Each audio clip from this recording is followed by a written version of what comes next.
এটা breaking news লৈ আহিছো স্মাৰ্ট মিটাৰৰ মাধমাৰৰ বিৰুদ্ধে এতিয়া ৰাজ্যত ধাৰাবাহিক প্ৰতিবাদ অব্যাহত আছে শাসনৰ নামত জনতাৰ ওপৰত চৰকাৰে এক প্ৰকাৰ শোষণ চলাই আছে আৰু এই শোষণ কোনোপধ্যেই সহ্য কৰা নহব এই শোষণ নচলিব স্মাৰ্ট মিটাৰ দি জুৰুলা কৰি মাৰিব বিচাৰিছে এতিয়া ৰাইজক স্মাৰ্ট মিটাৰ বন্ধৰ দাবীৰে আজিও প্ৰতিবাদত উত্তাল হৈ আছে ভিন্ন প্ৰান্ত সবিস্তাৰে আমি দৃশ্যসহ আপোনালোকক সেইসমূহ খবৰ জনাই যাবলৈ চেষ্টা কৰিম আমি ইতিমধ্যে জানাইছো স্মাৰ্ট মিটাৰৰ মাধমাৰৰ বিৰুদ্ধে ৰাজ্যত এই পৰ্যন্ত ধাৰাবাহিক প্ৰতিবাদ অব্যাহত আছে শাসনৰ নামত জনতাৰ ওপৰত চৰকাৰৰ শোষণ নচলিব এনে ধৰণে তেওঁলোকে এবাৰ প্ৰতিবাদী কাৰ্যসূচী ৰূপায়ণ কৰিছে স্মাৰ্ট মিটাৰ দি এক প্ৰকাৰ এতিয়া ৰাইজক জুৰুলা কৰিব বিচাৰিছে অসম চৰকাৰে স্মাৰ্ট মিটাৰ বন্ধৰ দাবীৰে আজিও প্ৰতিবাদত উত্তাল হৈ আছে ভিন্ন প্ৰান্তৰ ৰাইজৰ সহযোগত জিলাই জিলাই কংগ্ৰেছৰ বিক্ষোভ কাৰ্যসূচী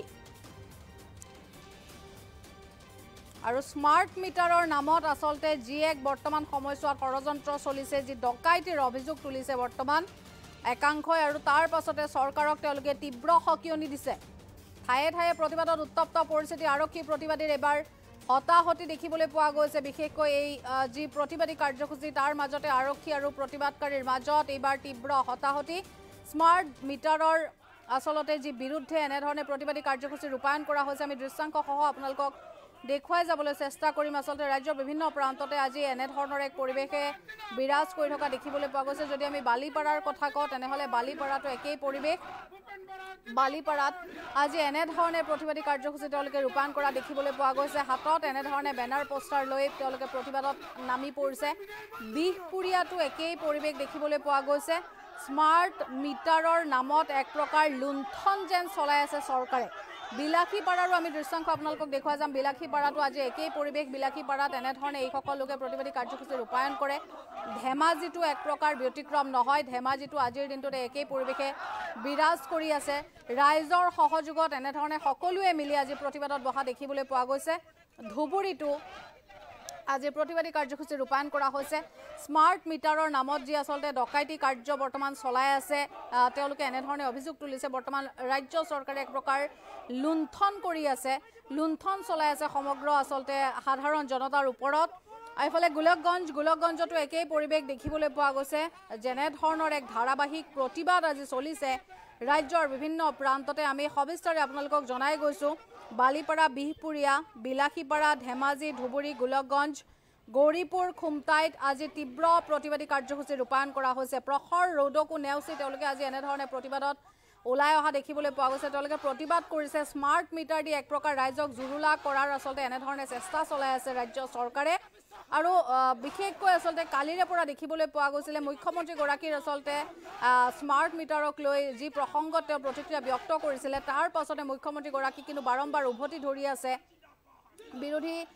দল সংগঠনসমূহে কিন্তু তেনেস্থলত মুখ্যমন্ত্ৰীগৰাকীৰ আসলতে যি ব্যক্তিগত সম্পত্তিৰ আসলতে যি তালিকা বা অন্য কিবাই নহওক কিয় বিদেশত থকা বিভিন্ন সম্পত্তি এইসমূহ প্ৰসংগক লৈ কিন্তু বিৰোধীয়ে এক প্ৰকাৰ মাত মতা দেখিবলৈ পোৱা গৈছে আৰু এই আসলতে যি স্মাৰ্ট মিটাৰ সংযোজনৰ আসলতে যি এক পন্থা বৰ্তমান ৰাজ্য চৰকাৰে লৈছে তাৰ বিনিময়ত কিন্তু বিৰোধীয়ে কৰা যি মন্তব্য যে মুখ্যমন্ত্ৰীগৰাকী আসলতে যি কামত ব্যস্ত হ'ব লাগে সেই কামত ব্যস্ত নহয় এনেধৰণৰ কামত এতিয়া এক প্ৰকাৰ লাগিছে যি কাম আসলতে তেওঁ কৰিব নালাগে সেই কাম তেওঁ কৰি আছে শাসনৰ নামত জনতাৰ ওপৰত চৰকাৰৰ এই শোষণ কোনোপধ্যে তেওঁলোকে মানি নলয় আৰু আজি এনেধৰণে প্ৰতিবাদ মুখৰ হৈ পৰা দেখিবলৈ পোৱা গৈছে খুমটাই লখিমপুৰ মাজুলী শিলচৰ শিৱসাগৰ তিতাবৰ বিজনী তেজপুৰ বকো সকলোতে আজি এনেধৰণে ঘেৰাও কাৰ্যসূচী তেওঁলোকে অৱলম্বন কৰে স্মাৰ্ট মিটাৰ বন্ধ কৰিব লাগিব আৰু বিভিন্ন দাবীৰে তেওঁলোকে আজি এনেধৰণে প্ৰতিবাদী কাৰ্যসূচী ৰূপায়ণ কৰিছে আমি দৃশ্যাংশ ইতিমধ্যে দেখুৱাইছো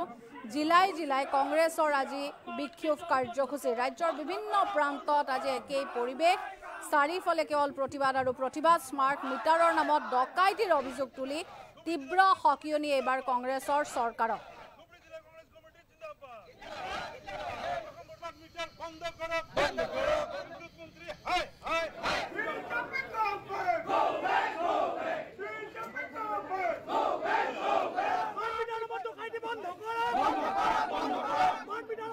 বন্ধ কৰা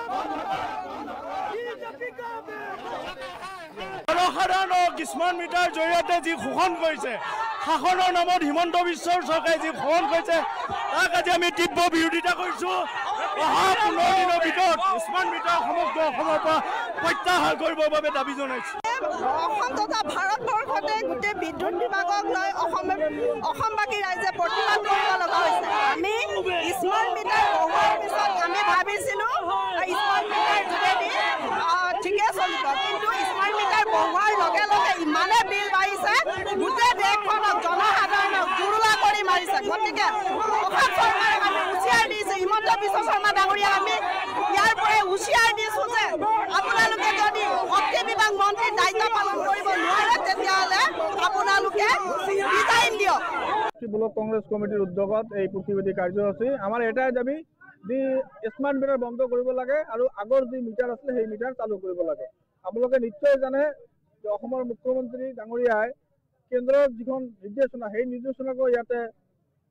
তেখেতে মানা নাই। কাৰণ ঔদ্যোগিক ইণ্ডাষ্ট্ৰিয়েল আৰু অফিচত যিবিলাক আছে চৰকাৰী অফিচ সেইবিলাকত স্মাৰ্ট মিটাৰ লগোৱাৰ কাৰণে এটা আমি ইতিমধ্যে গম পাইছোঁ। কিন্তু সিহঁতে কি কৰিছে, প্ৰত্যেকটো ঘৰে ঘৰে এতিয়া স্মাৰ্ট মিটাৰ লগাই আছে, যিটো নেকি দুখীয়া মানুহে এতিয়া লাইটৰ বিল কেতিয়াও দিব নোৱাৰে। কাৰণ যিটো ঘৰত 100 টকা প্ৰতি মাহে আহিছিলে সেইটো ঘৰত এতিয়া 500ৰ পৰা 1000 টকালৈকে স্মাৰ্ট মিটাৰ লগালে আহিব বুলি এতিয়া আমি ৰাইজৰ পক্ষত আজি কংগ্ৰেছ দলে আমি প্ৰতিবাদ কৰিছোঁ। গোটেই অসমত আমাৰ প্ৰত্যেকটো ব্লকে এই প্ৰতিবাদ হৈ আছে, স্মাৰ্ট মিটাৰ বন্ধ হ'ব লাগে। যদি স্মাৰ্ট মিটাৰ বন্ধ নহয় অনাগত দিনত আমি আৰু আন্দোলন কৰিম। আৰু আজি আমি এই ৰূপসী আৰু দেৱীতলা ব্লক কংগ্ৰেছ কমিটিয়ে আমাৰ গৌৰীপুৰত যি SDO আছে তেখেতৰ জৰিয়তে অসম চৰকাৰলৈ এখন আমি মেমৰেণ্ডাম প্ৰেৰণ কৰিম। কংগ্ৰেছ কমিটিৰ মাননীয় সভাপতি ভূপেন কুমাৰ বৰাদেৱৰ নিৰ্দেশনা স্মাৰ্ট মিটাৰৰ এটা প্ৰতিবাদী কাৰ্যসূচী লৈ এই উপসংমণ্ডলত উপস্থিত হৈছোহি। বিশেষকৈ বিহপুৰীয়া সমষ্টিৰ সকলো কংগ্ৰেছ কৰ্মীয়ে ইয়াত আহি পেলাই যোগদান কৰিছেহি। আৰু আমি ক'বলৈ এটাই কথা বিচাৰিছোঁ যে চৰকাৰী নিৰ্দেশনা আছিলে যে স্মাৰ্ট মিটাৰ প্ৰথমতে লগাব লাগিছিলে উদ্যোগ প্ৰতিষ্ঠানত, আৰু স্মাৰ্ট মিটাৰ লগাব লাগিছিলে অসম চৰকাৰৰ যিবিলাক কাৰ্যালয় আছে অফিচ আছে সেইবিলাকত প্ৰথমতে লগাব লাগিছিলে। তাৰপিছত তেওঁলোকে স্মাৰ্ট মিটাৰবিলাক ৰাইজৰ মাজত লগাব লাগিছিলে। এতিয়া ওলোটা হ'ল। আপোনালোকে জানিব 80% আমাৰ যিবিলাক ঘৰুৱা ডমেষ্টিক কনজিউমাৰ আছে সেইখিনি 80%ে কিন্তু যিটো ৰেভিনিউ দিয়ে সেই ৰেভিনিউটোৰে APDCL নচলে। আচলতে চলিব লাগিছিলে 20%, 80% ৰেভিনিউ দিয়ে। গতিকে 20% যিখিনি উদ্যোগ প্ৰতিষ্ঠানে এই ৰেভিনিউ দিয়ে সেইটোৰ দ্বাৰা আমাৰ আচলতে স্মাৰ্ট মিটাৰবিলাকৰ থ্ৰুদি যিটো পুঁজি সংগ্ৰহৰ কথা ভাবিছে,